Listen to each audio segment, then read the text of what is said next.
that brings us to uppercuts, all right? Basically, if I'm throwing a right uppercut, I'm gonna pivot my body the same way I'm gonna pivot for the straight right or the cross. The only difference is instead of turning the punch over, I'm turning the punch under, okay? And I know you watch the video games and you see the movies and you think, uppercut, all right? I'm giving away too much by exposing my chin and losing my power by making it that big of a move. The people that are really, truly good at the uppercut do it very subtly by transferring their weight and placing the punch, okay? As soon as I miss big and miss your chin, if I keep going and I lift myself up, I'm a huge target, I'm out of position, My balance isn't good, I get hit with anything, I'm gonna go down. So I need to maintain my position and not give up openings, but still have power on the punch, and I do that by the pivot. So if I pivot on the right hand like this, it's the exact same way I pivot on the uppercut. Now there's always going to be variations to certain things. Maybe I do it a little differently on the inside, but if you can keep that basic pivot going, you're always going to end up in a better position. You're not going to expose your chin as much.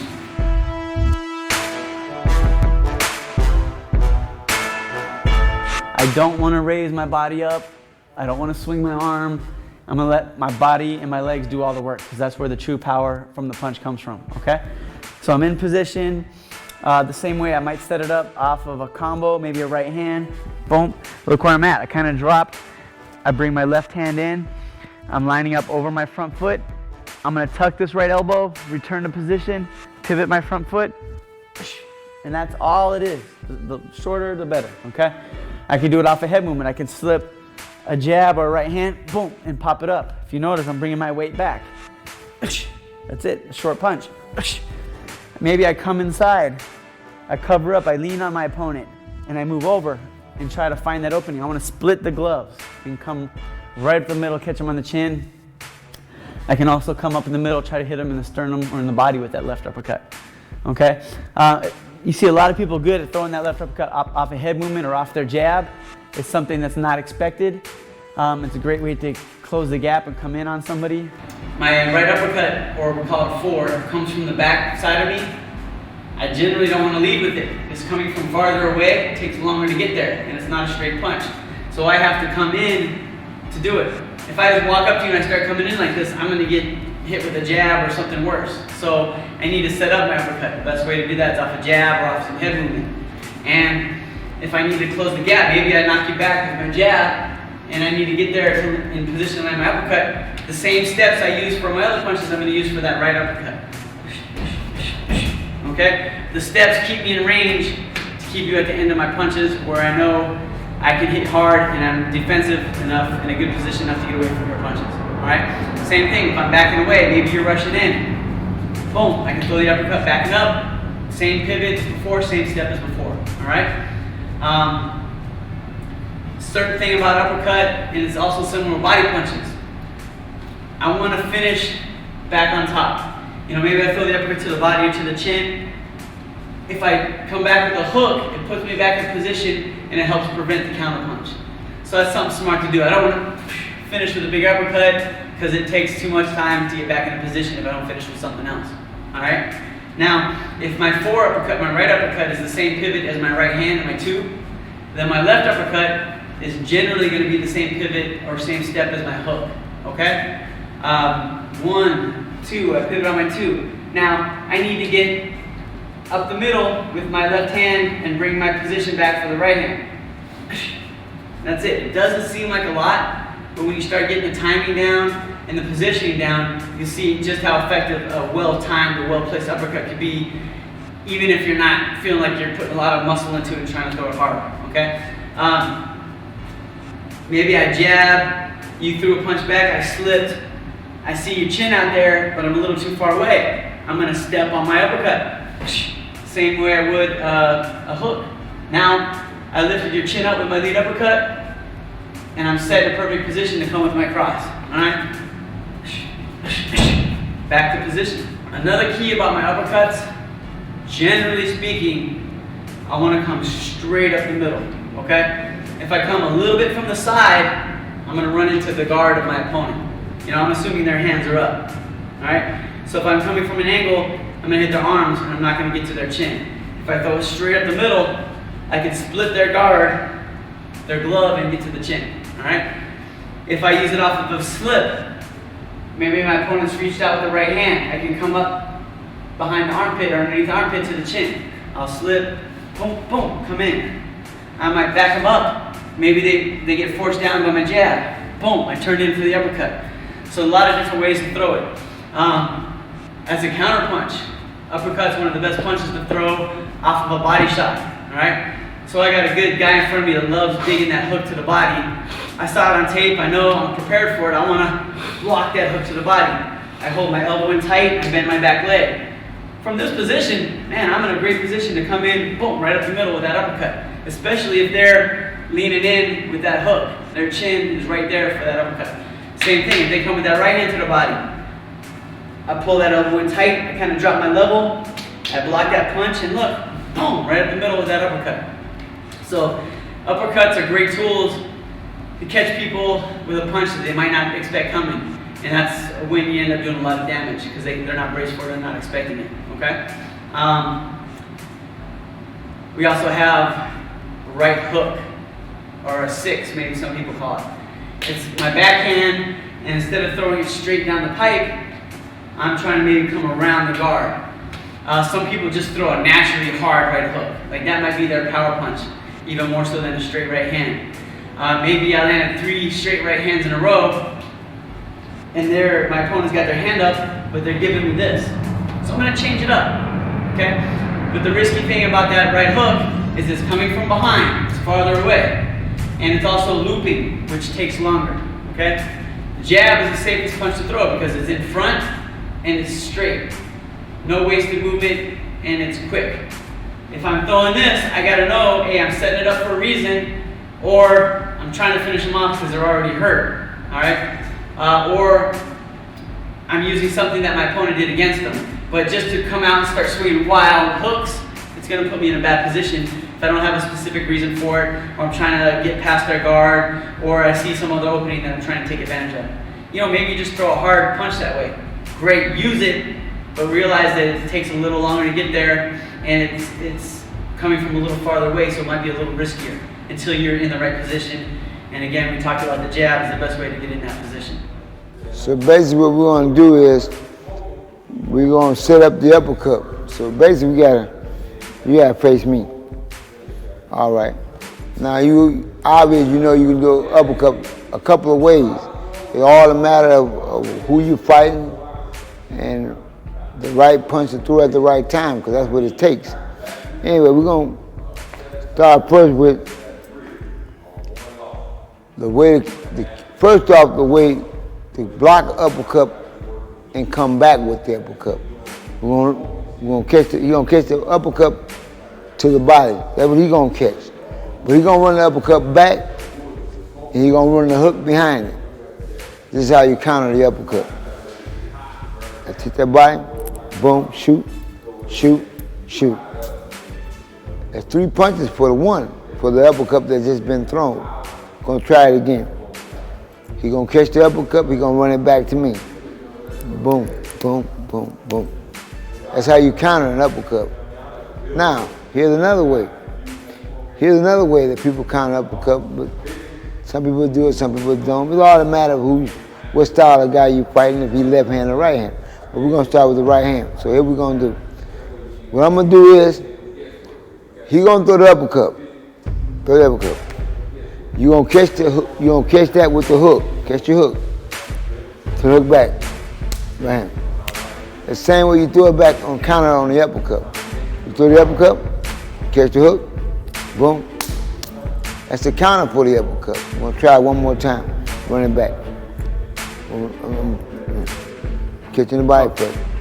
Boom, boom, boom, boom. That's the counter for the uppercut. So there's all kind of ways to counter it, but that's the most normal way to counter it because it's more natural for you. Catch it to the body, catch it again. Boom, boom, boom, boom. That's how you counter the uppercut. Now, we're gonna try to work on the left hand. Left hand. So we're gonna do this. You're gonna throw the right hand. The right hand. So that You don't see that coming. You throw the right hand, shoot the uppercut in the middle. Boom, straight back top. That's how you run the uppercut back. There's all kind of ways to throw it, but this is the way you want to throw the uppercut for something that they don't see. So you throw the right hand first, boom, shoot the uppercut, right hand, hook, right hand. Do it again, throw the right hand, the uppercut, boom, boom, boom. That's how you throw uppercut. That's the left hand. This is how you pick them up with the uppercut. When a guy's going to your body, you have to learn how to pick them up. This is how you pick them up. So if I'm going down to his body, boom, you see where my head is, don't you? Well, the uppercut is right there. So that's the thing. We'll do it again. And then you're gonna turn the hook right hand on top.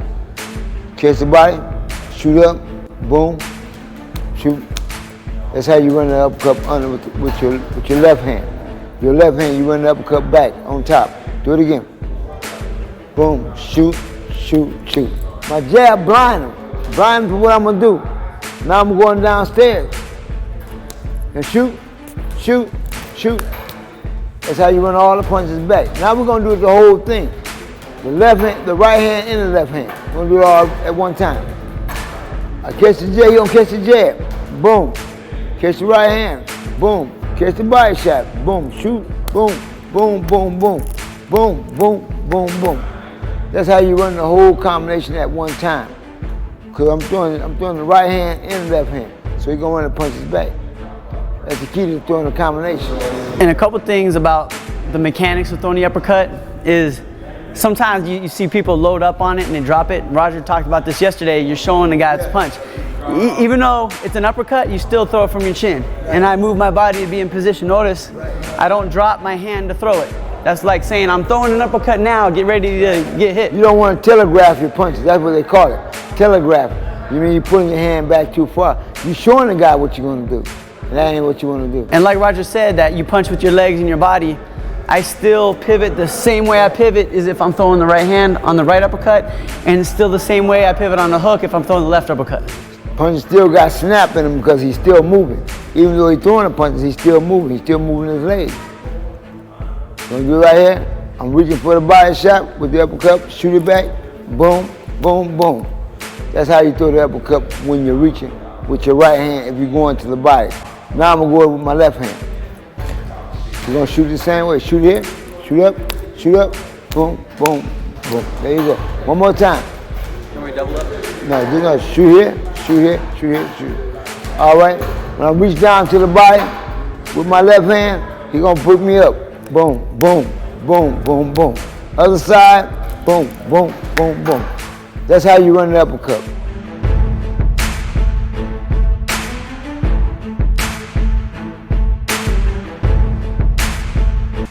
All right, uppercuts. Kind of all depends on the position you're in. You know, if I'm exposed in the middle of throwing a punch, the default is just closing your guard as tight as you can. Go ahead, throw a right uppercut. I'm pinching my forearms together, trying to make a shield. I'm making it so he can't, no matter how hard he throws, get that punch up through. I'm protecting my chin and closing it off. Okay? Basic. That doesn't really offer me much of a chance for offense. Okay? So what I'm gonna do is I'm gonna parry the uppercut with my right hand. Go ahead. Kind of cross block under my chin, parry it. I'm gonna put a little knee and hip into it. Boom, that sets up my hook. And if I'm quick, he's open because his chin's up there, hands out, he's not there to block. Boom, right there, down the pipe for the hook, okay? Maybe it's coming more down low, it's more into my body. I'm gonna kind of roll and block into it, which from the position of my body sets up the right hand. Boom, right there, okay? It's not just good enough to throw one. I'm coming back with combos, okay? Maybe I'm a taller guy, I got more range. He's throwing that uppercut. I pull out of the way, boom, come back. But I also am still protecting my chin. I'm making sure that even if he does close the gap, I don't think he can close it, but if he does, I'm still protected. You know, when I move my head, my hands go with me wherever my head goes, so I'm ready, okay? Left uppercut. If I'm in a bad position, tucking my chin, putting up my shield. as Winky Wright would say, is Fort Knox. Okay, he's one of the best people at having a defense here. Okay, maybe I want to use it against him. So one thing I might do is again parry. All right, I'm protecting my chin. Go ahead, throw. Boom, right there. And I'm using that to counter. All right, maybe it's coming a little bit lower. We worked on this before. I can come back with a hook, whatever I want. Again, maybe he's shorter, throw it. I'm pulling out of the way. I made him miss big. Boom, catching him right on the temple, okay? You gotta find out what's best for you. Ways to beat this is, if I have a little gap in my hands, I don't close that shield off tightly.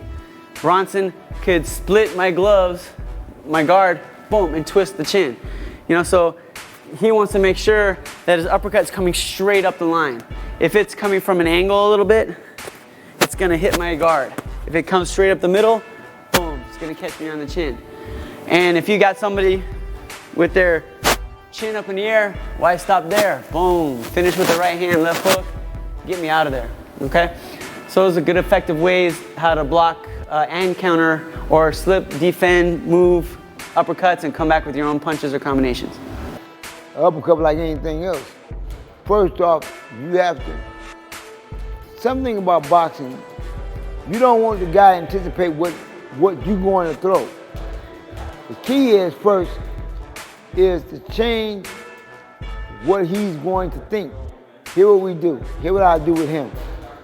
First thing I'll do, I shoot my jab, right? And I come back with my right hand.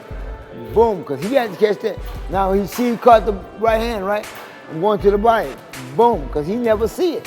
Shoot now, if he catch it, if he catch the body shot, he'll run it back, shoot it back, up. That's if he catch it. But if he don't see it, then the body's gonna connect. I'm fighting a southpaw. Everything's gonna be different. The way I'm programmed, what's normal to me isn't normal all of a sudden, okay? When go ahead, switch right-handed. When a left hand, I'm used to coming it straight down the pipe or from a hook to the side. When a right hand comes, it's gonna usually come straight down the pipe, okay, from a right-handed. Every once in a while it'll be hooking, but 9 times out of 10 it's coming straight down the pipe, boom. When the hook comes, we already talked about it, boom, it's coming from the side, out my field of view. I'm not, I'm gonna block his jab with my right hand, boom. All of a sudden it's a southpaw, everything's different, okay? I can't do the same things. If I reach out with my right hand to block his jab, I'm open to his powerful left hand, all right? So there's gonna be a different way to defend against the southpaw and also a different way to throw my punches and attack them, okay? First thing is to parry the jab of a southpaw. His lead hand, I'm gonna beat it with my lead hand. And a couple ways to do this is I'm just gonna hold it up. He doesn't have a direct line to my chin, so it's hitting my hand. I wanna keep this as like my shield in front, okay?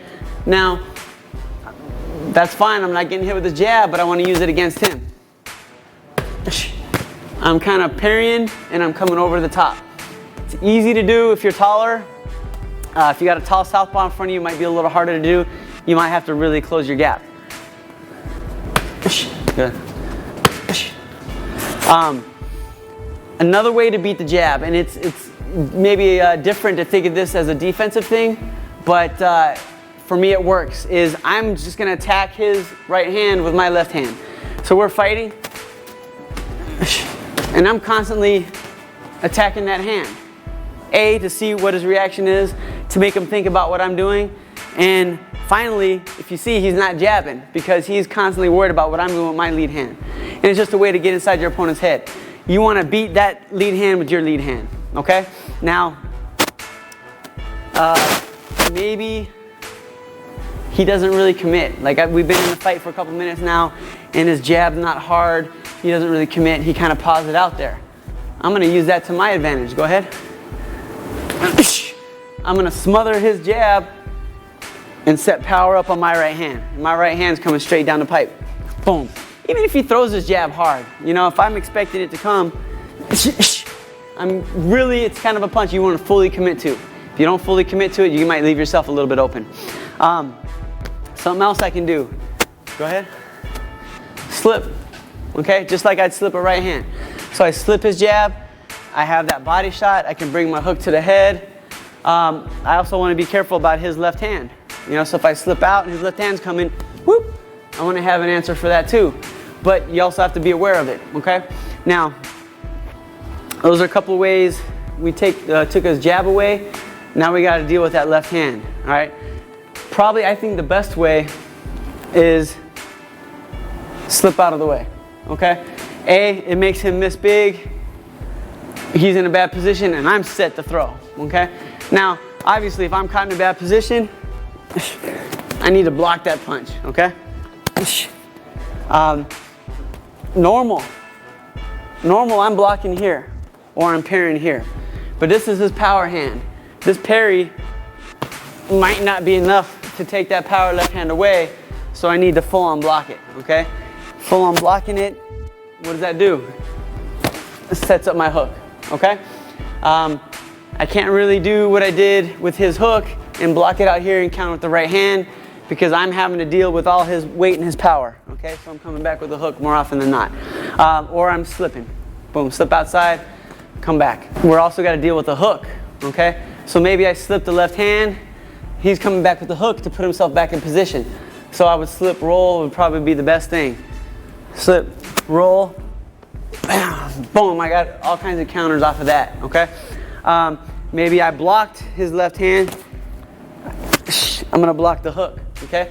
But I wanna watch what he's doing because he might go ahead and take that hook to my body. And if I'm not watching, I can't make that adjustment, so I gotta see.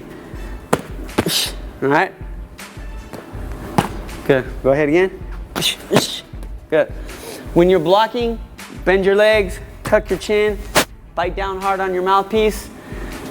Be prepared to get hit and it won't affect you. If you're not ready for it, it's gonna hurt. Uppercuts, everything's coming from a slightly different angle, okay? So, yeah, go ahead, left uppercut. I'm gonna cross block here, maybe hang it up, maybe trap it. Boom, it sets up my right hand. Maybe it's coming from a little bit low. I might roll with it, but I gotta be careful. He dug to my body. So if I make too much of a change with it, I'm exposing myself, but now I have a little counter punch right here, okay? The other uppercut, I might cross block, throw the hook. I might block it here, set up the right hand. It just kind of depends on what my opponent's giving me, okay? Other keys for fighting a southpaw is you always say, you hear, move towards your left. And to simplify that even more is, go ahead, I need the dominant foot position. And against the southpaw, that foot position is on the outside of his, okay?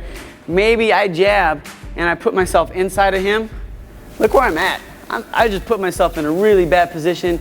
He can hit me, I can't hit him. So if you see a southpaw and a right-handed person fighting each other, you're looking, they're always trying to fight for that position of the left foot. And you know what, it's gonna happen a lot, is you're gonna step on each other's feet. You know what, it happens. Don't cry to the referee, you know, unless they're really trying to do it on purpose. If they're trying to do it on purpose, do it back to them. But what happens is, when I get this position here, my foot's on the outside, I got a great position because what I'm gonna do is I'm gonna follow through with the pivot, boom, and now I'm staying one step ahead of him. I can hit him and he can't hit me, all right? I kind of want, on a southpaw, I am looking for this particular angle. I may actually drift over here because that's the place I want to be on a southpaw, a little different.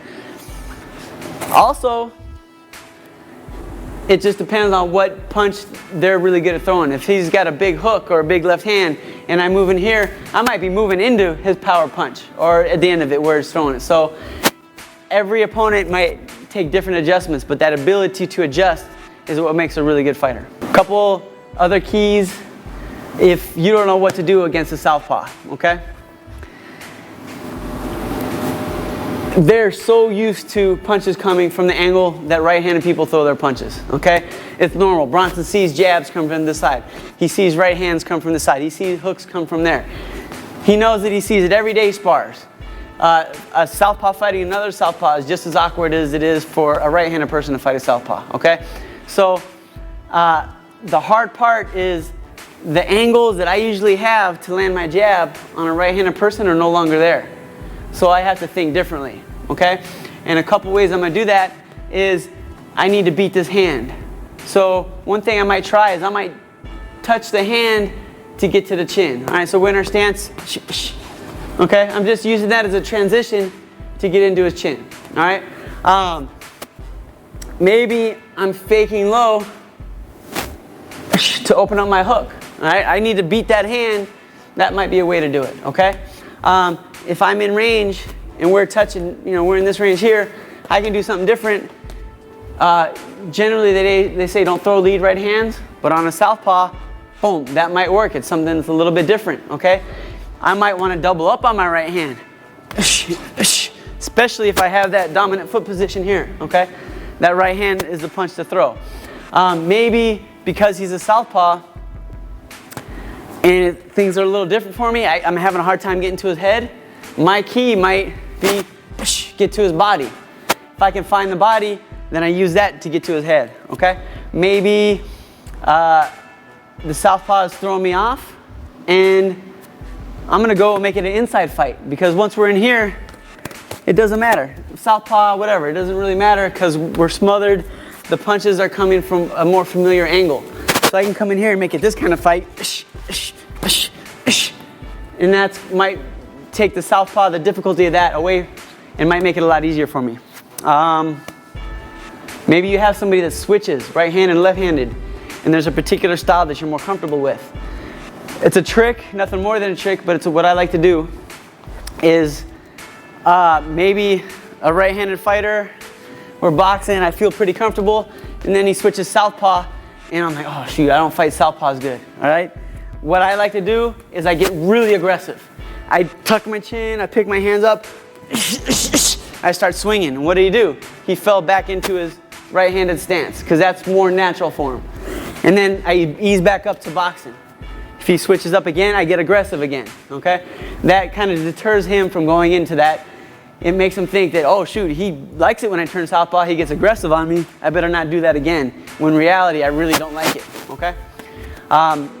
Tricks, solving problems and making adjustments, it makes a great fighter.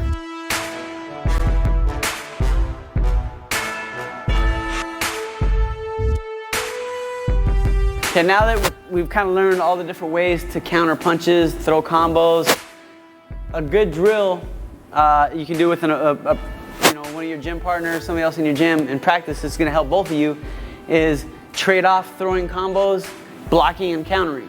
Okay, it's something you want to wear your mouthpiece for sure. You definitely want to wear big gloves. Maybe you do it a little harder. You want to wear headgear. But if you control yourself and go light, you don't need the headgear, but definitely always want your mouthpiece in. And what we're gonna do is Bronson's gonna throw a certain combination and I'm gonna get really good at blocking it and throwing my counter. And we're just gonna repeat and practice and repeat. So when the fight happens, if this particular opponent throws it, I know what to do automatic. I don't even have to think about it. So first off is the basic, we're just gonna start off with jabs. We're gonna jab at each other. I'm gonna lead off first. He's gonna parry my jab and counter. And just do that for a while to get the timing down.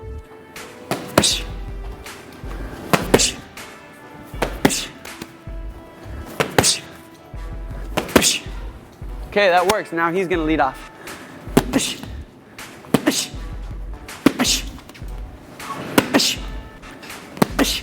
Okay, good. We worked that drill. Now we're gonna make it a little tougher, a little harder. Bronson's gonna throw a 1-2. I'm gonna parry his jab, block the 2, come back with the 2. It's Bronson's job not to get hit with my counter 2. Good. He's making adjustments. He's pulling away. I might have to step in to close the gap on him. So you can get good and practice certain things, little changes to make it better.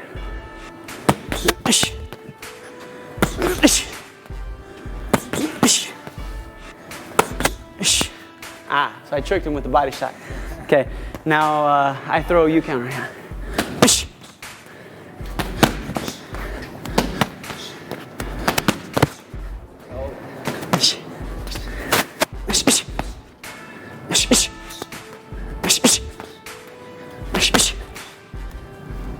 So I let him kind of get the rhythm of it, and then I start changing it. And he's gonna have to make adjustments to that. Now we're gonna go 1, 2, 3. Go ahead, lead. Good.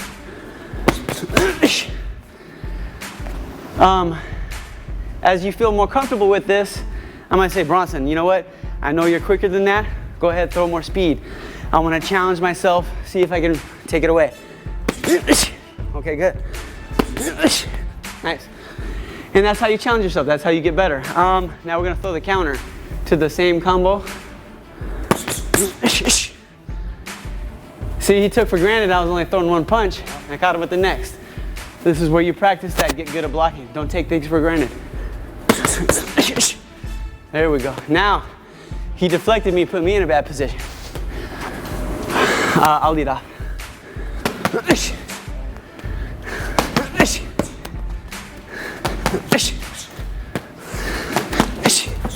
Ah, see, he out-thought me that time. 3, 2. Here we go. Basically, if you can come up with a combo, there's ways to do this drill to practice. Maybe I'm fighting a guy that's good at throwing a hook to the body. So Bronson's gonna throw a 1, 2 hook body. I need to take that away. I need to get good at blocking it. Boom, and then coming back. A big part of your defense is your ability to see and recognize what your opponent's doing. And a good way to do that is to have somebody throw punches and you be entirely defensive, and you have to make the adjustments. You have to watch. You have to get used to seeing what's going on. If I just cover up and close my eyes, I have no idea what my opponent's doing to me. So I might even put myself on the ropes, and it's gonna be Bronson's full time to just go ahead and take out all his frustrations on me. Hopefully at first he throws nice control punches, but as I get my defense better, I'm gonna ask him to pick it up. I'm not getting any better if he takes it easy on me, okay? So go ahead and throw punches, and it's my turn to be defensive.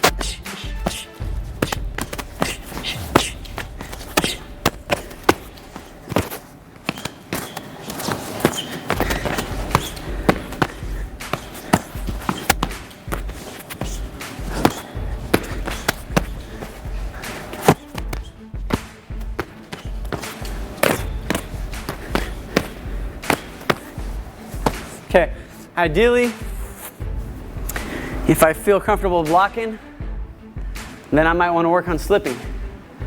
I want to work more on moving my head, you know? And while I'm doing this, in my mind, I'm thinking, okay, I just blocked his hook, I'm going to throw a hook. I'm looking for opportunities to be offensive while I'm practicing my defense and making note of it. So when it's a real situation, I'm not just being defensive, I'm coming back with my hard punches. Another drill I like to do is what we call the medicine ball drill. And you get 2 fighters, and actually it's double conditioning. The guy holding the ball is getting in shape, and then the guy throwing the punches is getting in shape. And again, this is a pretty good tool for simulating a fight. It gives a heavy object to punch. It takes your energy away. It kind of drains you pretty good. I also can move forwards and backwards. I'm not going to be an opponent that just stands there and let Bronson hit me. And give different angles, different positions. Because of the position of the ball and the way I'm holding it, he might have only certain options to throw punches. So he's going to look for those openings and those options. He might take angles, he might throw combos, he might set traps. And on this drill is a good chance to practice all of that. Here we go.